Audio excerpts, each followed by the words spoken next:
이 시간 하나님께서 우리에게 주시는 말씀입니다. 잠언서 23장 22절부터 25절 말씀입니다. 잠언 23장 22절부터 25절. 우리 짧은 말씀이 이어지는 4절이니까 우리 한 목소리로 함께 합독해 보도록 하겠습니다. 다 같이 읽습니다. 시작. 너를 낳은 아비에게 청종하고 내 늙은 어미를 경히 여기지 말지니라. 진리를 사되 팔지는 말며 지혜와 훈계와 명철도 그리할지니라. 의인의 아비는 크게 즐거울 것이요 지혜로운 자식을 낳은 자는 그로 말미암아 즐거울 것이니라.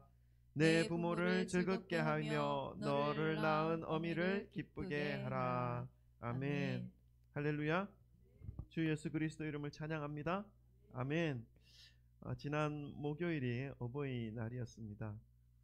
저희는 이제 어머니와 장모님께서 부산에 계시는데 내려가 보지는 못하고 인사드리고 작은 금액 감사의 마음을 전하는 시간을 가졌습니다. 오늘은 우리 또 교회에서 이렇게 어버이 주일로 지킵니다. 부모님 대신 모든 성도님들에게 들어오실 때 청년들이 꽃을 달아드렸는데 오늘 또 꽃을 단 모습을 보니까 더 멋지고 더 아름답고 더 정말 좋습니다. 매주마다 꽃 달아드리는 건 좀 무리죠. 네. 그리고 이제 우리 다음 주는 또 그리스도 안에서 한 가족 된 우리 모두가 함께 이제 외부로 나가서 식사를 하고 또 약간의 친교 시간을 가지려고 합니다. 식사에 대한 그는 교회에서 전적으로 하는 거니까 뭐 제가 내겠습니다 이렇게 하시면 안 됩니다. 그날은 아시겠죠? 교회에서 해야 됩니다. 왜냐하면 교회에서 이제 예산 잡아놓은 것이고 계획 세워놓은 것이기 때문에 다른 때에 그럴 마음이 있다면 다른 때 하시면 됩니다. 어쨌든 다음 주는 그렇게 하겠습니다. 오늘도 우리가 기쁜 마음으로 하나님 앞에 모였으니 우리 함께 모인 지체들과 서로 사랑 고백 나누고 우리 또 말씀 받겠습니다. 돌아보시면서 사랑합니다. 축복합니다. 잘 오셨습니다. 할렐루야. 할렐루야. 아멘. 아멘. 감사합니다. 할렐루야. 감사합니다. 사랑합니다. 아멘. 잘 오셨습니다.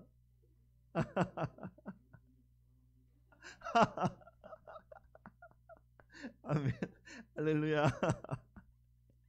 감사합니다. 오늘 어버이 주일을 맞이해서 우리 잠언 말씀을 통해서 우리 믿음의 가정이 마땅히 어버이 된 자들이 자녀에게 어떻게 삶을 보여주고 또 무엇으로 훈육해야 하는 것인지를 좀 마음에 새기고 또 자녀들은 부모님의 말씀과 훈육에 대하여 어떠한 모습으로 받아들여서 세상에서 어떻게 살아가야 할 것인지를 함께 살펴보길 원합니다. 우리 성진교회는 가정수로는 저희 가정 포함해서 6가정이 함께 예배를 드리고 있습니다. 각 가정의 자녀들은 이미 성인이 되어서 출가한 자녀들도 있고 또 멀리 떨어져 있는 자녀들도 있고 그래서 각각 떨어져 있는 상태로 있지만 오늘 말씀을 통해서 우리 성도님들의 가정이 믿음 안에서 하나가 되어 아름답게 세워지는 가정이 되고 또 우리의 자녀들의 삶이 또 하나의 믿음의 가정으로 세워지기를 간절히 소망하는 마음으로 말씀을 전합니다. 하나님께서 이 가정이라는 어떤 시스템을 천국의 모형으로 허락해 주셨습니다. 그래서 천국의 모형으로 디자인해 주신 우리들의 가정이 말씀처럼 회복이 되기를 소망하고 말씀 안에서 아름다운 부모와 자녀의 그 관계가 회복되어지는 것을 통해서 하나님의 은혜와 복을 날마다 누리게 되는 그런 모든 성도님들의 가정과 삶이 되기를 주님의 이름으로 축원합니다. 오늘 본문 말씀은 먼저 믿음의 자녀들이 믿음의 부모들에게 어떻게 행하여야 하는지에 대하여 먼저 말씀하고 있습니다. 22절의 말씀을 제가 읽을게요. 너를 낳은 아비에게 청종하고 내 늙은 어미를 경히 여기지 말지니라. 하나님께서 최초로 아담과 하와를 만드시고 이 두 사람이 하나 되어서 한 가정을 이루는 그런 모형을 만들어 주신 것입니다. 그러니까 이 가정이라는 것은 어떤 사람이 도안해서 사람이 개발해서 이렇게 살아가니까 좋더라 이게 아니라 하나님이 처음 만들어 주신 작은 천국의 모형이라는 것이죠. 그래서 하나님께 최초로 공동체로 가정을 만들어 주셨기 때문에 하나님의 그 말씀을 따라 살아가는 그러한 가정이 될 때에 가장 아름답고 복된 가정, 천국의 그 기쁨을 누릴 수 있는 그런 가정이 될 수 있다는 것을 우리는 알 수가 있습니다. 이러한 작은 천국의 모형인 이 믿음의 가정에서 마땅히 자녀들은 부모님들의 그 모습에 대하여 어떻게 반응해야 될 것인지를 오늘 말씀을 하고 있죠. 너를 낳은 아비에게 청종하고 내 늙은 어미를 경히 여기지 말 것이라는 것입니다. 이 말씀을 좀 더 깊이 묵상하게 되면 너를 낳은 아비에게 청종하라는 것은 아버지의 그 말씀, 무언가를 전하고 뭔가를 얘기해 주는 그 말씀에 대하여 깊이 새겨 들으라는 말씀이죠. 청종하라는 말씀입니다. 그리고 내 늙은 어미를 경히 여기지 말라. 어머니가 하시는 말씀과 어머니의 그 전하는 전달하는 그 모든 것들에 대하여 가벼이 여기지 말라는 것이지요. 이 말씀을 깊이 묵상하면 이 부모들이 마땅히 자녀들에게 가르쳐주고 알려주어야 할 것이 있다라는 것을 의미합니다. 근데 부모님들이 자녀들에게 마땅히 알려주고 가르쳐줘야 할 것이 무엇이겠습니까? 우리 그것에 좀 초점을 맞춰야 될 필요가 있는 것입니다. 또 자녀들은 마땅히 부모님들의 그 청종해야 할 그러한 어떤 말씀들이 있다는 것입니다. 그것이 뭐냐 하는 것이죠. 물론 세상을 살아가는데 여러 가지 많은 어떤 인생 철학이라든가 처세라든가 이런 것들도 그 내용 속에 포함되어질 수 있습니다. 그러나 그보다 더 중요한 것이 있다는 것을 오늘 말씀 우리에게 가르쳐 주죠. 그것은 하나님의 말씀이라는 것입니다. 하나님의 말씀을 자녀들에게 새겨주고 자녀들은 그 말씀을 청종하고 경히 여기지 말라 하는 말씀입니다. 오늘 어버이 주일을 맞이하여서 자녀들이 부모님의 말씀을 청종하고 경히 여기지 말라는 이 말씀은 부모님들이 전해주는 진리의 말씀, 지혜의 말씀을 귀담아 들을 것과 순종하여야 할 것에 대하여 자녀들이 따를 것에 대하여 말씀을 가르쳐주고 있다는 것입니다. 그것과 동시에 부모님에게도 주시는 메시지가 분명히 있습니다. 그것은 더욱더 하나님의 말씀을 자녀들에게 바르게 가르쳐주고 전수해 주어야 할 것에 대하여 그 말씀이 의미 속에 포함되어 있다는 것입니다. 그러기 위해서는 먼저 우리 부모된 자들이 지혜와 진리의 말씀을 따르고 청종해야 한다는 것을 여러분 기억하시기를 바랍니다. 우리 성진교회 부모님 된 여러분들은 무엇보다도 하나님의 말씀으로 자녀들에게 다가가 주시기를 주님의 이름으로 축원합니다. 그리고 우리 성진교회 자녀된 우리 자녀된 분들도 계시죠? 여러분들은 믿음 안에서 부모님께서 알려주시는 진리의 말씀과 지혜의 말씀을 가슴으로 받아들이시기를 주님의 이름으로 축원합니다. 그렇다면 우리 부모가 주시는 진리의 말씀과 지혜의 말씀을 청종하고 가볍게 여기지 않는 자녀들의 삶 속에 나타나는 그 삶의 모습은 어떠한지를 또 그 다음 말씀을 통해서 우리가 좀 알 수가 있습니다. 23절 말씀을 또 다 같이 읽어보십시다. 23절 다 같이 읽습니다. 시작. 진리를 사되 팔지는 말며 지혜와 훈계와 명철도 그리할지니라. 아멘. 믿음의 자녀들의 삶에 나타나는 모습, 그것은 진리를 사되 팔지는 말라, 팔지는 않는다는 말씀입니다. 진리를 산다는 것은 무엇입니까? 이 진리가 소중하고 귀하다는 것을 인식하는 그 삶의 표현인 것입니다. 무엇인가를 산다는 것은 그것에 대한 가치를 인식하고 있다는 말씀이지요. 그 가치를 잃어버리거나 잊어버린다면 절대로 그 가치를 잃어버리거나 잊어버리지 않는다면 절대로 팔지 않습니다. 그 가치를 그대로 소유하고 있고 그 가치의 어떤 소중함을 가지고 있으면 늘 품게 되는 것이죠. 늘 소유하게 되는 것이죠. 부모님으로부터 받은 훈계와 지혜의 말씀을 따르는 자녀의 모습은 진리가 얼마나 소중하고 자신의 삶의 진리가 얼마나 귀중한지를, 필요한지를 알아서 계속 진리를 얻기를 구하며 간직하며 살아가는 그러한 삶으로 나타나게 된다는 것입니다. 절대로 진리를 팔지 않는 모습으로 살아가게 된다는 것입니다. 그리고 다른 어떤 것으로도 교환하지 않는 모습으로 살아가게 된다는 것입니다. 지혜와 훈계와 명철에 대해서도 동일한 모습으로 살아가게 되는 것이죠. 그러니까 어떻게 됩니까? 시간이 지나면 지날수록, 나이가 들면 들수록 더욱더 진리에 가까이 갈 수밖에 없는 삶을 살게 되는 것이죠. 날로 날로 그 진리의 모습, 진리의 말씀으로 말미암아 지혜로운 삶을 살아가게 되는 것입니다. 명철한 삶을 살아가게 되는 것입니다. 더욱 훈계를 받는 그 훈계에 대하여 겸손하게 받을 수 있는 삶의 모습이 되는 것이죠. 오늘 말씀에서 사용되어진 진리, 지혜, 훈계, 이런 명철, 이런 단어들은요, 하나님의 말씀으로 초점이 맞추어지는 단어들입니다. 하나님의 말씀을 반드시 소유해야 하는 것을 강조하기 위해서 여러 가지 다른 말로 표현하고 있는 것이죠. 자녀들에게만 이 진리, 지혜, 훈계, 명철을 귀한 것으로 여기게 하는 것이 아니라, 아까도 말씀을 드렸듯이 자녀들에게 이러한 귀한 것을 전할 수 있게 하기 위해서는 자녀들에게 진리 안에서 지혜로운 모습으로 살아가게 하기 위해서는 먼저 우리 부모된 자들이 하나님의 말씀 앞에서 바르게 겸손히 세워져 가야 한다는 사실을 잊어서는 안 됩니다. 자녀들은 부모의 거울이라는 말이 있죠. 이 말 앞에 자신들의 삶을 돌아보시는 부모님들이 되시기를 소망하고, 더욱 하나님의 진리의 말씀, 지혜의 말씀, 훈계하시는 말씀, 명철을 주시는 그 말씀을 사모하시며 먼저 말씀을 청종하시는 우리 모든 부모님들이 되시기를 주님의 이름으로 축복합니다.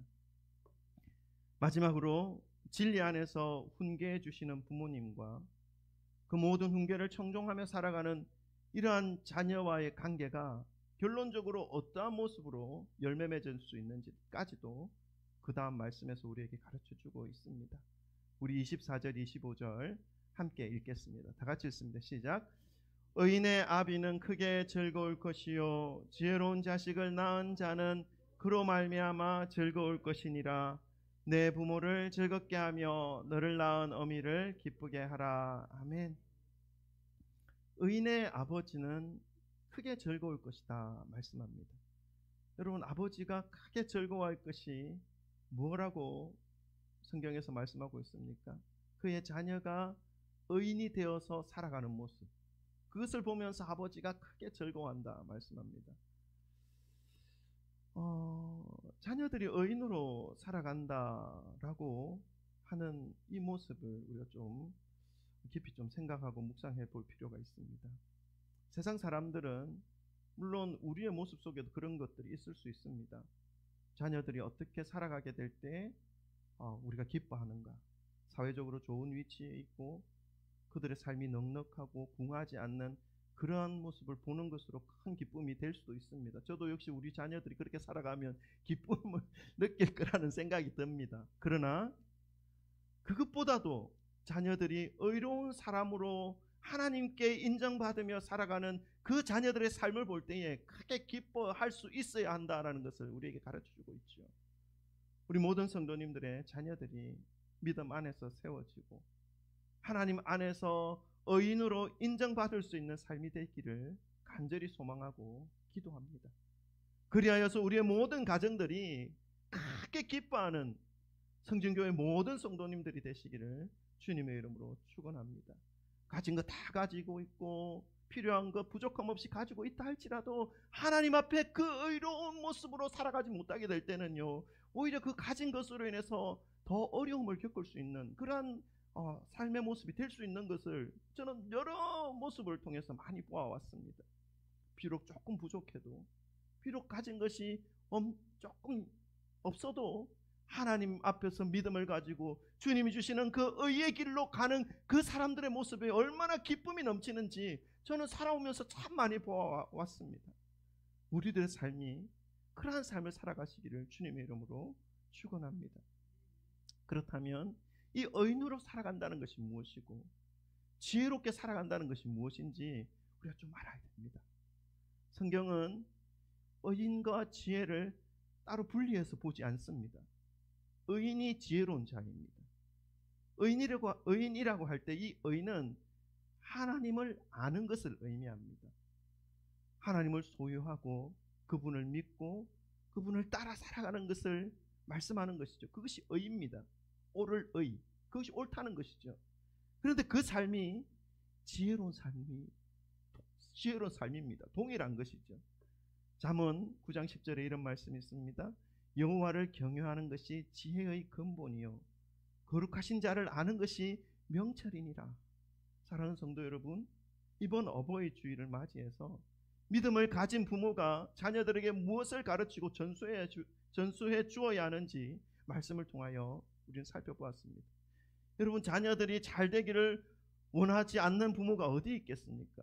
자녀들이 사회적으로 인정받는 그러한 삶을 살아가기를 간절히 소망하지 않는 부모가 어디 있겠습니까? 나쁜 길로 빠지지 않고 좋은 길로 계속 갔으면 좋겠다는 그 마음을 품지 않은 부모가 어디 있겠습니까? 그런데 여러분, 그 자녀들의 일거수일투족을 우리가 어떻게 다 바라봅니까? 어떻게 다 인도해 줍니까? 자녀들은 멀리 있고 나는 몸이 하나인데 자녀들 3명이면 3명 다 어떻게 쫓아다닙니까?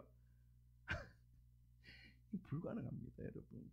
그래서 우리 가정에 어떻게 해야 이 자녀들이 하나님 앞에서 살아갈 수 있게 하는가 하는 것은요, 가정의 중심이 말씀이 되면 가능합니다. 여러분, 우리가 아무리 힘을 내어서 아무리 많은 수단을 가져서 자녀들의 좋은 길로 인도해 준다 할지라도요, 그것을 안 받아들이면요 헛수고입니다. 그러나 우리가 어떤 노력을 통해서 부모의 뜻을 따라서 살아갈 수 있게 하고 싶지만 그것이 안 될 가능성이 훨씬 많고요. 그럼 우리가 하나님 말씀을 따라서 쭉 따라가게 되면요, 그러니까 가정의 중심에 말씀으로 딱 세워지면요, 그 말씀을 쫓아서 부모가 계속 가게 되면 자녀들은요 그 말씀을 따라서 누가 오라 하지도 않았는데, 누가 이거 너 그렇게 하면 안 된다고 말하지도 않았는데 자녀들도 말씀을 따라 다 가게 되어 있어요. 그러니까 온 가족의 말씀 안에서 하나씩 모이게 되면 도시락 싸들고 따라다니지 않아도 이미 벌써 하나가 되어 있는 거예요. 이미 하나님 보시기에 아름다운 모습으로 세워져 가고 있는 거예요. 이것이 하나님이 원하시는 가정의 비밀이에요. 가정의 중심이 말씀으로 세워지게 될 때에 자녀들은 하나님을 따르게 될 것이고, 이 부모의 말씀을 청종하고 가르침을 마음에 새겨서 살아가는 이 말씀에서 허락하신 이 가정의 아름다운 모습으로 회복되어질 수 있게 되는 것입니다. 늦지 않았어요. 지금부터라도 내가 가정에서의 말씀을 따라 살아가겠다라고 결단하시고 그 삶을 살아가게 되면 그때와 시기는 알지 못하지만 하나님께서 자녀들을 만지시고 치료하시고 이끌어 가실 것이라는 그러한 믿음으로 말씀을 따라 살아가시기를 주님의 이름으로 축원합니다. 자녀들이 마땅히 부모님의 말씀을 청정하고 소중하게 받아들이는 그 모습은 말씀이 중심이 되어지는 가정이 될 때 이루어질 수 있습니다. 사랑하는 성도 여러분, 오늘은 어버이 주일을 맞이하여서 부모된 자와 자녀된 자가 믿음 안에서 세상에서 가장 귀한 의와 진리와 지혜와 명철을 받고 또 전수해 줌으로 인해서 가정 안에서 그 자녀를 둔 아버지와 어머니가 크게 즐거워하실 것이요 기뻐하실 것이라는 그러한 말씀을 함께 살펴보았습니다. 하나님의 말씀이 중심이 될 때 이러한 일들이 이루어진다라는 것을 말씀을 통해서 살펴보았습니다.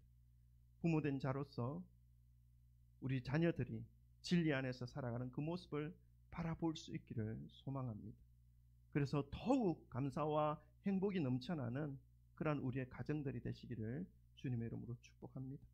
또한 자녀로서 진리 되신 하나님의 말씀을 부모님으로부터 전수받아 그 진리와 지혜와 훈계와 명철이신 하나님의 말씀을 붙잡고 일평생 살아감으로 부모님의 기쁨이 될 뿐만 아니라 하나님의 기쁨이 되는 귀한 믿음의 자녀들이 다 되시기를 주님의 이름으로 축원합니다. 기도하겠습니다. 오늘 주시는 말씀을 우리 마음